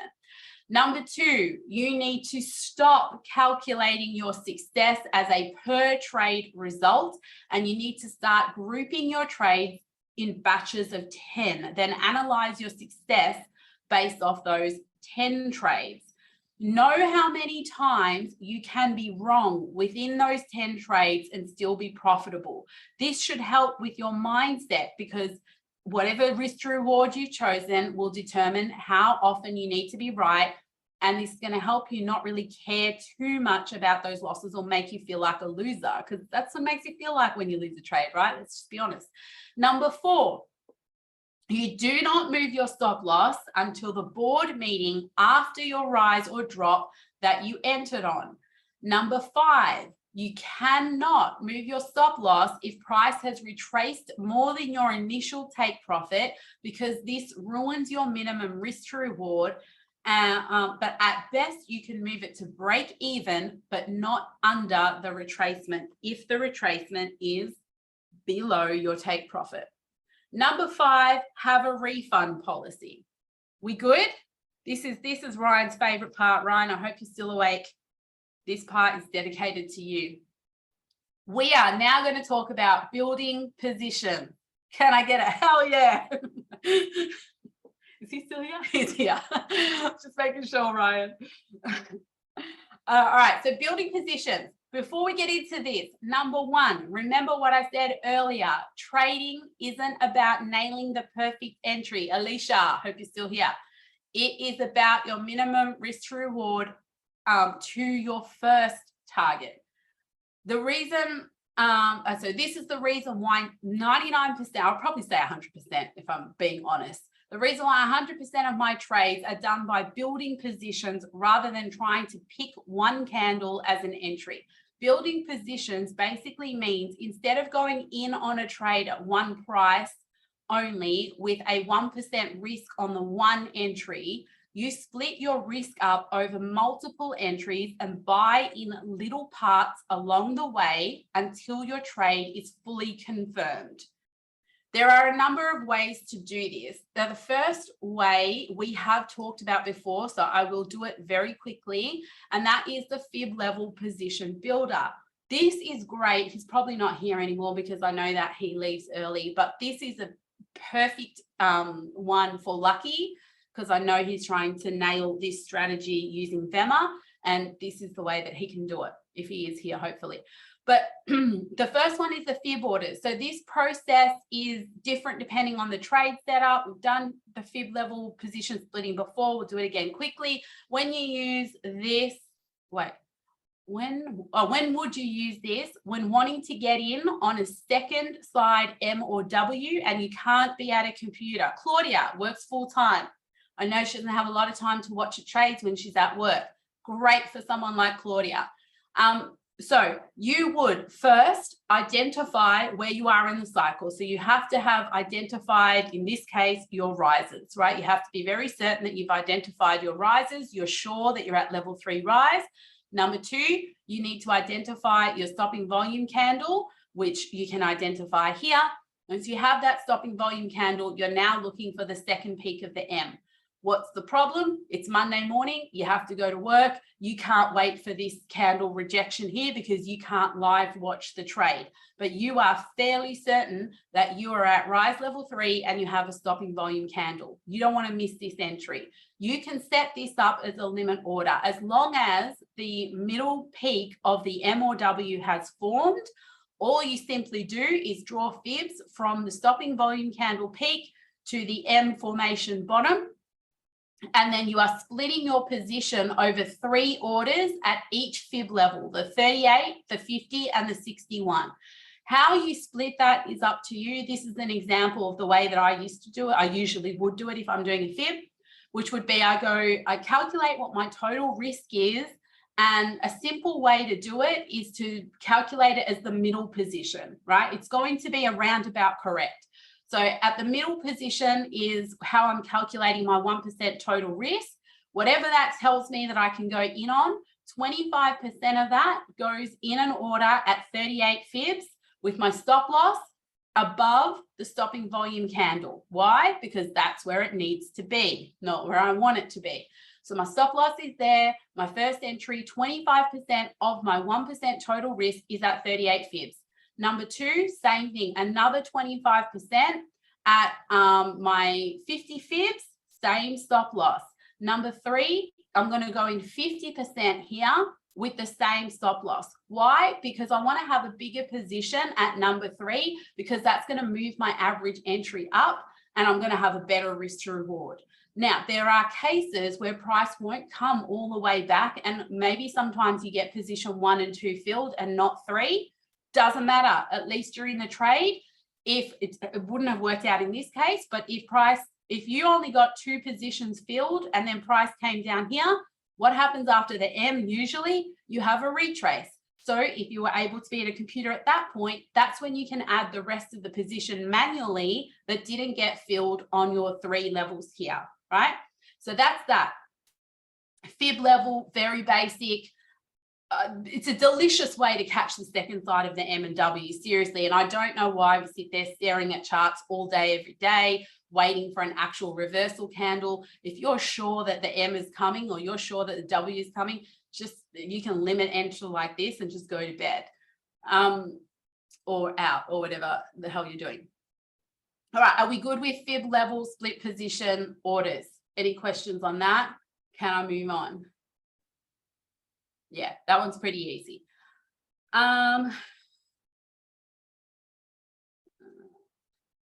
Wait, how can this? Oh, here we go. Okay, so how do we actually calculate this? We can use the staggered entry calculator in the TTC trade journal, which you guys have access to. And if you don't know where to find it, somebody tell me where it is. I'm pretty sure, fuck me, where is it? I'm pretty sure it's in resources. Is it? Yes, right here, trade journal in resources. If you're new, it is other places, but that is the easiest place to grab it. And so now you can use this here, and all you do is you put those 3 entry prices, you put how much you want to put on at each entry, same stop loss, and then this calculates your position. Now, the only thing that I have that I'll caution you with this, and I can't check it because Donna is on holidays, but I will check it when she's back, is that on this particular example, when I used it for OKX, here, see down here, it tells me here how much I'm going to lose per trade. It's a little bit different. I have a feeling, because I mucked around with this a lot, I have a feeling it's different because OKX has like a minimum loss, because when I was changing this here to try and get the loss to change, it wouldn't change that much. So I think it's an OKX issue, not a Donna's calculator issue, but I'll work with her to see if we can get it a little bit better. At the end of the day, it's not hard. All I did was here where it says size per entry, that's telling me on each one of these 3 positions, that's how much I can lose per trade. So I just went into my thing. I will attach this PDF, guys, for you to study to the video, so don't worry. So I went in, entered the first one, put in my stop loss, and I just kept changing this USDT amount until down here, it says 14.59 was close enough to this 14.13. That was as close as I could get it, right? Then you do the same thing. Position number 2 is another $14.13. So I put the same entry, the same stop loss, kept going till it was close enough to that level. And then same thing, number 3, because I'm going in a bigger position, I will lose 28.27. So I just mucked around with this USDT amount until it said down here as close to that number as I can find it. So it's not that difficult to calculate your actual entries and loss per staggered order. It just takes a little bit of planning. And also just don't forget to be on the right leverage before you do it. But yeah, that's basically how you do it. This calculator will also tell you here, where is it? Here, your P&L loss. So you just double check that amount there before you go entering these and trying to match it up. Just double check that amount there equals 1% loss of your account. We're good with that? Hope we're good with that. Let's move on to the next one, which is W or M staggered entry. So this is for people, Ryan loves this trade setup, I know for a fact. Most of the rest of us are probably too scared to do it at this point in time. That's okay, just know it for the future. This is trying to get in with your entry beginning at the stopping volume candle, staggered entry. So at first, you got to be very, very confident of your levels initially. You got to clearly identify your rises and then know that you're at level 3, feel confident that you're at level 3, identify the stopping volume candle, and your first entry goes in at the close of the stopping volume candle with your stop loss just above that wick, because at the end of the day, if you got the stopping volume candle right, the price should not return there. And then again, so you've got a 50% entry here. Actually, there's four places to enter this one, I think. Yeah. Let me just read to you the 4 places to enter. So first of all, the caution is that this is a highly advanced way to enter your trades, and you should not try this until you've traded the levels or nailed the levels. For this one, there are a number of entries. You can use some of them or all of them and split your positions however you like with them. Your options are the stopping volume candle that forms the first side of the M or W. You can get this wrong. That is why it's risky. And so for that reason, this portion here that you go in should be a fairly small amount of the 1% that you're going to risk. The second entry is the second side M or W peak of a bearish candle formation at the M, which in this case, we can see it here. The fourth potential entry is on the 50 EMA break with a market maker candle before it closes. So it would be this candle right here. And the final entry would be on the 50 EMA retest after level 1. So price would drop. It didn't come back for a retest in this case, but let's just imagine price dropped and it came back to test this 50 EMA. That's your fourth area that you could decide to enter. I personally don't use the last 2, but they are technically it. So in this example here, the first entry is off the close of the stopping volume candle once you are certain that you've had your 3 level rises.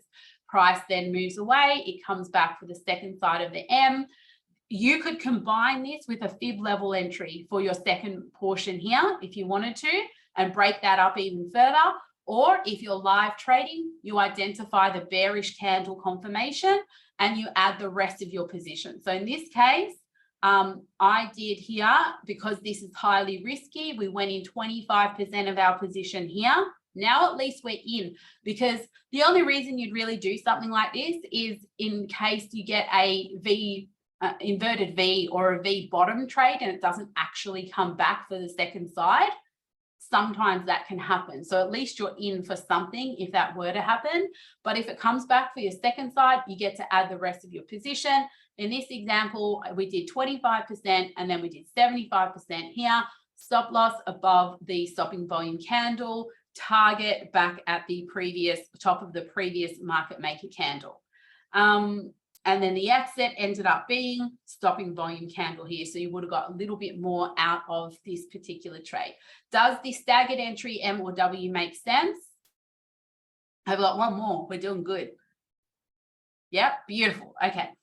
Do you see how this also takes out like the worry of like, I've got to get the exact candle right, and how like your entry, it doesn't matter. Your risk to reward matters. Don't worry about trying to get the exact candle. It's like so irrelevant. It's not even funny. That was, I managed to fit in a rant. All right, let's go. Last one.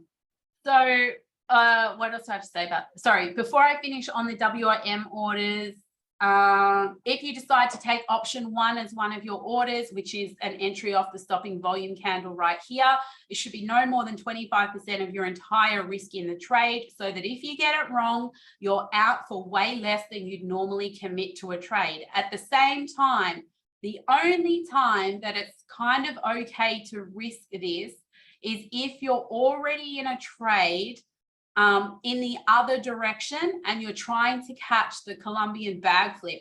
Why? Because whatever you'd lose if you're wrong will be more than made up for on the trade that you have from earlier that is currently at level 3. This, let me explain to you in detail what this means, because this is exactly how I trade the swing setup. Number one, that wherever a W formation, we can't see it on here. So let's just pretend we had a W formation. I took a long position here. I would stay in this trade for my 3 level rises. Once I've identified the 3 level rises, I'm waiting for the stopping volume candle. My long position is still open. I get my stopping volume candle. I open a short position. What if I'm wrong? So I keep my long position open. I've taken some profit off here, but my long position is still open. Price comes back. It comes up again to create the second side M. This is when I add the rest of my short position and close my long position. Does that make sense? I'm actually never out of a trade. This is my 3-day swing every week. I catch the long, three rises, partial profit on my long, exit on my long, partial entry on my short, full entry on my short. And then you just bag flip all the time. You're never out of a trade for the weekly setup. So this system is great if you're basically just bag flipping 3-day swings, or sometimes they turn out to be 1 week swings, etc. That's that. Final formation. Are we ready? Let's get excited. Give me a yes. Final one. We're nearly done, guys. I promise. You've done so good to stick with me till now. All right, last one. The trapping volume formation, or the 3 hits to a zone without breaking a level. How do we stagger orders into a trade setup like this? So for this one, you'd also have to be fairly confident about the pattern you're seeing, because, for example, if price was at a low and created a peak formation low, then went into sideways consolidation, the goal would be to buy at all the wicks that are inducing shorts, but you would believe that price is eventually going to reverse to the upside. So the issue with this is that it's hard to know in advance how many times price is going to return to a level. And you also don't usually identify the formation until some of those wicks have already been formed. So this one here is what a trapping volume formation staggered entry would look like. Number one, you have identified the peak formation low. Price moves out, it comes back for its second level. At this point in time, you would believe that's a W formation, so you'd be taking an entry anyway.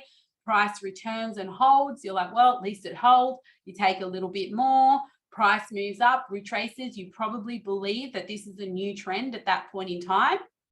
So you add a little bit more. In this case, it didn't. It came all the way back here. Now you're pretty certain that this is a trapping volume formation because price did not return into this zone here where the traders are trapped. So you add a little bit more. And then your final position would be when price breaks out, retest the 50 EMA, and you're pretty sure that you're in an uptrend. The hard part about staggering entries like this is you don't know how many times price is going to return to this level. So that's why it's hard to know how much to allocate to each position. And you may end up, not getting every low, for example, but whatever it is, if you are not fully positioned by the time the price moves away and retests your 50 EMA and you're pretty sure that you're in the uptrend now, you just add the final position on confirmation of the new trend. So that's how the trapping volume staggering orders works. you could potentially divide your 1% risk up across many trades. That's the only thing. You'll get used to it once you practice it a lot.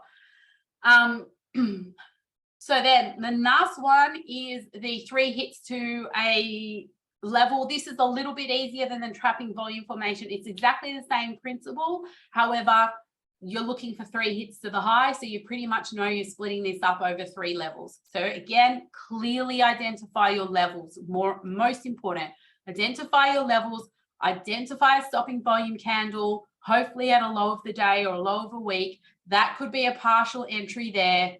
At this point in time, you would expect a W formation. Price comes back. You may think this is the W formation, or maybe it didn't go up enough for you to believe it's a W formation, but you see that it's hit the level and it hasn't returned to this wick. You could average in a little bit more there. Price comes back, gives you another reversal candlestick confirmation here. Hasn't returned back to this wick. You add a little bit more there. That's a way. This probably isn't the best example of a 3 hits to a level. I was rushing at this point in time, but basically if you see that price is being stuck at an area and it's not breaking below it or it's not breaking above it and you're at level 3, then you can stagger across into the wicks of every one of those, because you know that those wicks are inducing shorts and you know where you are in the cycle that a reversal should be coming. If you don't get fully positioned by the time price moves away, the rest of your position gets added on the market maker candle that breaks the 50 EMA before it closes. Simple as that. So in conclusion, the way you enter a trade can also be the way you exit. So for example, building positions into the trade and then taking partial profits at each level out of the trade. By level 3 on a day trade, check to see if you should let it run. If you should, then you do so. And at the retracement, you can decide if you want to add back those previous profits. And voila, you are the king of trading and we are done. Are you happy, guys?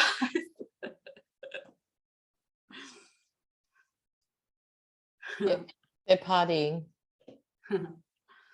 Any questions very quickly? We got to get to Kat's message of the day, but is there anything, or do you want to save questions, just do a Q&A next week once all of this is absorbed and you're like, hang on, didn't catch that, want to go over it again? Would it be better that we do Q&A next week? Yeah, Q&A. Yeah, let this absorb. Very good idea. Definitely watch this video a million times between now and next week. It doesn't have to be Q&A on this. It can be Q&A on anything we've done so far. So we'll save it for that. And yeah, over to you, Kat. Okay, well, if any of you have joined after we begun, I said there was a message about calm the farm because Annie said she's going to blow your mind. So it was about calming your farm and breathing. And it seems, yes, that was true to form. And then eagerness, eager. How many of you are really feeling that you're so eager to get going, and where you may just be not really quite ready? And one thing that really stuck out that you mentioned, Annie, and I really wanted to reiterate this to each and every one of you, that's trading. When Annie said, trading with more money than what you're willing to lose. So maybe it's time to really look at your trading account and go, if it was gone tomorrow, are you able to lose all of that? And if you're not, then I would suggest, just as Annie said, then move some into your investment portfolio. Annie mentioned 2 portfolios. She's always been a huge advocate for that. So you've got your investment and your trading. So if you feel you're really not able to lose all what's in your trading account, as Annie shared, you know, she recommends that you move some over. And that's where I'm saying about calming the farm, because as she said, whatever's in your trading account, you're going to spend 1% of that. And if, you know, depending on how many platforms you're on. So really decide and reevaluate your trading account. Just take the time, because it is about calming the farm. You know, I respect there's that eagerness to learn and make money and all of that. Absolutely. The last thing you want to do is risk everything that's in there.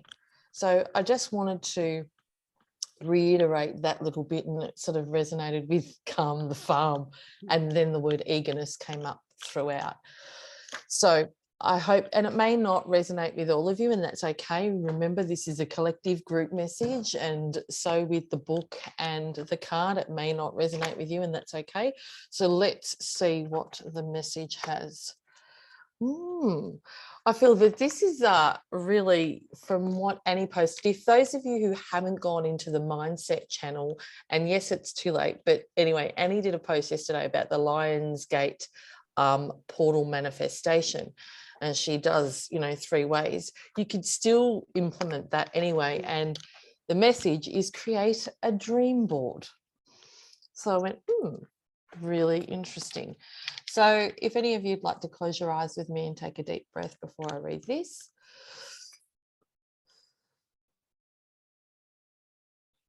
Just so it recenters you a little bit after that massive lesson that Annie gave you tonight.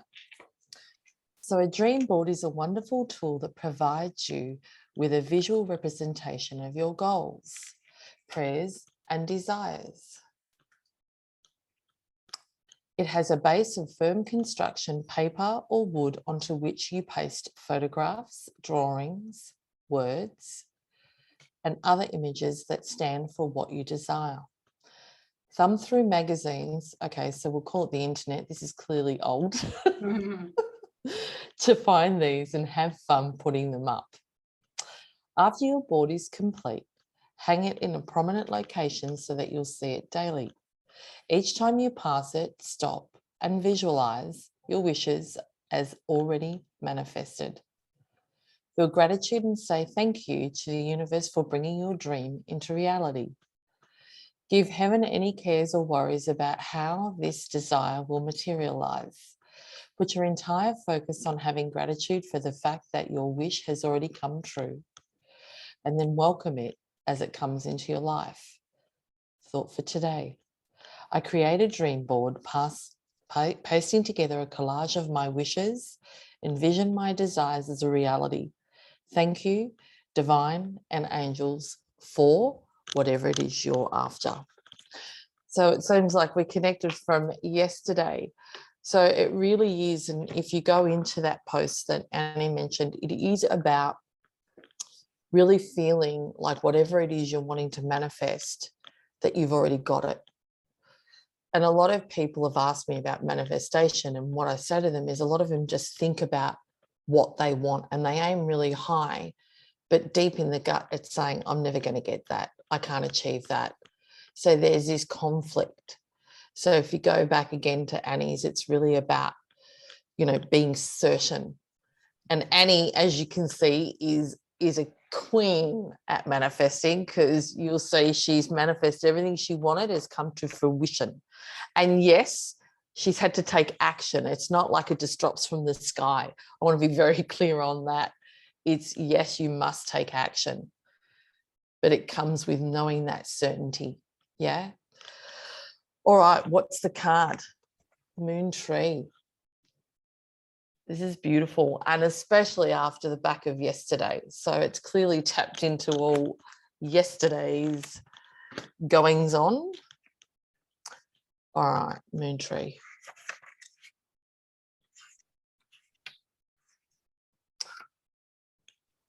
All righty. An old idea resurfaces. Conditions are right. The moon is in alignment with your heavenly star. Nurture this idea with love and positive energy. You will achieve positive results. The mysterious image on the card shows a majestic oak tree rooted in fertile soil. It has grown strong and tall, its branches reaching out to the sky, nourished by the light of a spiritual moon. This card also represents a marriage of some kind. The marriage of heaven and earth, the physical and the spiritual, or a sacred union through which something new is born. Now, this is also very applicable to the marriage of trading. So it just seems like there is an absolute theme about this is a really ripe time to really set your intentions and be very clear on what it is you want and calm the farm with it. get clear. Don't just take action. Often, I don't know if any of you feel like you're just in a wheel and you're just moving, but you haven't got a real clear direction.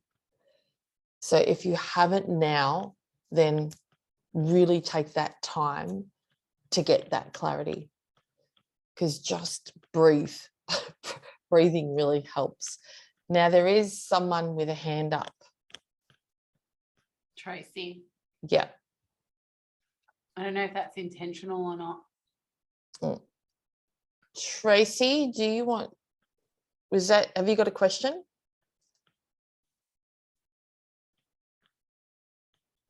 No, I think this might be a mistake. That's okay. Yeah, so that is it. Just again, reiterate what's in your training account. Make sure that you can afford to lose it. Annie's big on that, aren't you, Annie? You're very big on making sure, you know, that you're able to lose if you can afford to lose it. Yeah. All right, awesome work. Thank you for staying with us, guys. Big one today. There are some comments asking me quickly to have a look at Bitcoin, just to let you know, keep an eye on S&P and NAS. They are tanking, which is what will take Bitcoin down with it. We're currently at the high of the day and also the 800 EMA on the 15-minute time frame, so watch there. But if S&P and that keep tanking, then our shorts are good. So have a good evening. Don't forget to pay yourself, take profits, and see you in Discord. See ya. Bye.